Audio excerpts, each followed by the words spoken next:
Hi, I'm Gigi and I'm advocating for better age restrictions on social media apps. This is my roommate Ella and Mare. Hi. Imagine a child on TikTok scrolling their For You page and seeing a post about explicit content. No one would want their own kids seeing what they as adults see and hear on social media. Most kids are on their phones and on social media apps that can persuade them into harmful behaviors, according to an O Media pediatric article. The average age for children to begin using social media is before 12 years old. Some are starting as young as 8 years old. Being a 20-year-old, I know the benefits of social media. It helps us stay connected to lots of family and friends. It keeps us updated in people's lives, lets us post about our lives. Social media also shows us things about brands and other interests we may have. But for young kids, the risks may outweigh the benefits. Apps should enforce better age restrictions to protect children from online harm. Not only are age restrictions necessary to control online safety, exposure to violence, and predators from connecting with young people, there are developmental and body image concerns as well. Children are using apps not designed for their age. For example, TikTok, Instagram, Discord, and Snapchat. This problem is significant because if not controlled, it can lead to unsafe practices, violent scenarios, and emotional trauma. It has an impact on children's mental health and development. According to a Yale Medicine article, which conducted a study on American teens ages 12 through 15, those who use social media over 3 hours a day face twice the risk of having negative mental health outcomes, including a depression and anxiety symptoms. This is insane information. That just 3 more hours, it really can affect someone, especially someone younger. According to a National Institute of Health article, the risk of depression is increased by 13% for each hour an adolescent uses social media. I know from personal experience, you can get lost on your phone or device just scrolling for hours. To think that this has a 13% increase in depression for younger people is wild. It really shows how much it affects the younger brain. Depression symptoms are highly found in kids who use social media. Kids seeing their favorite people post all the time. These little kids could want to be them or are inspired by them. These creators could not be for kids, or they could be lying to their fans. For example, many women creators lie about their appearances, saying their body or face just looks like that when they had work done, makeup on, or just edited the picture or video. It is fine to do all of those things, but young people, especially young girls, don't need to be lied to and wish they look like something that isn't realistic. It is part of the reason why young girls develop self-image or self-esteem issues stemming from social media. According to John Yates, the Youth Endowment Fund research reveals that 60% of children have witnessed real-world acts of violence on social media in the past year. This was in 2023. Most children are not searching for this content, but social media platforms push it to their page as recommended content. Children seeing this content meant for adults could traumatize them, make them very upset. It could also change how they view the world as a child, making them depressed or anxious. Seeing explicit content could also traumatize them and make them question the world or the people they know. Children don't need to see adult content, whether it's violence or explicit. Going off of adult content to children, there are also terrible people out there on the internet trying to reach children. These children are lying about their age to download these apps, and there are adults lying about their age to talk to children.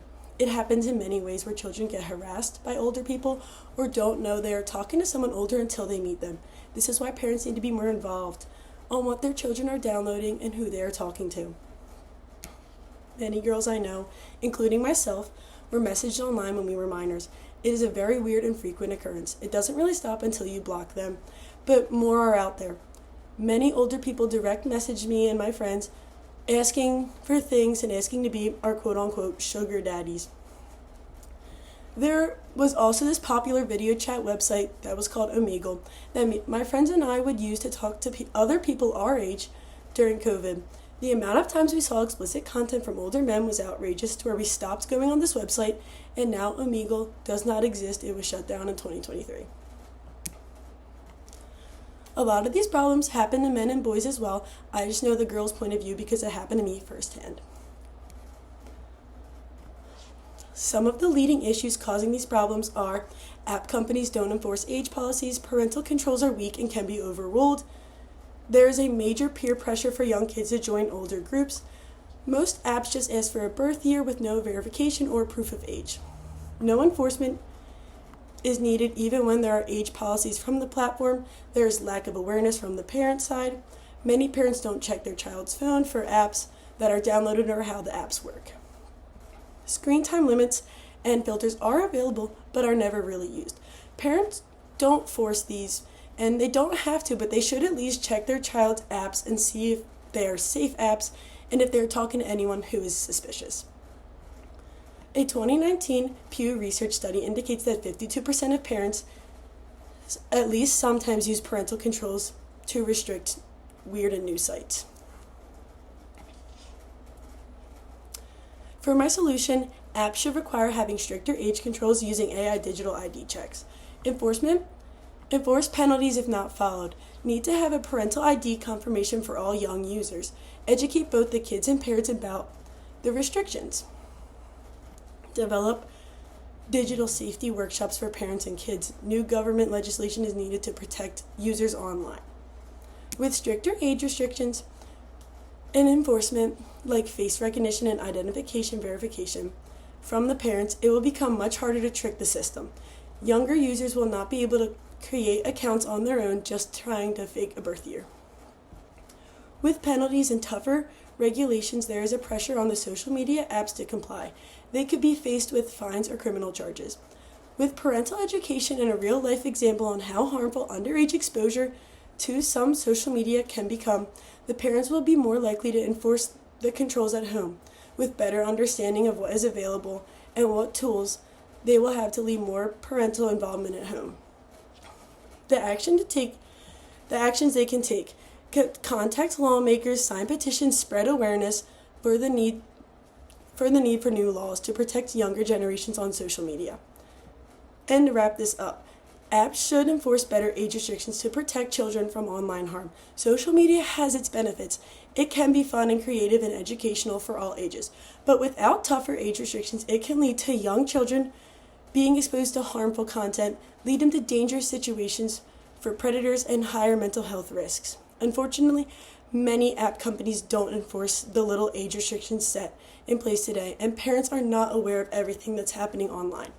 But it can all be fixed by setting stronger laws, tougher age restrictions, policies, and enforcement. We can create a social media for young people that is safe and they can feel protected. Children should be a top priority even in the social media world. Thank you.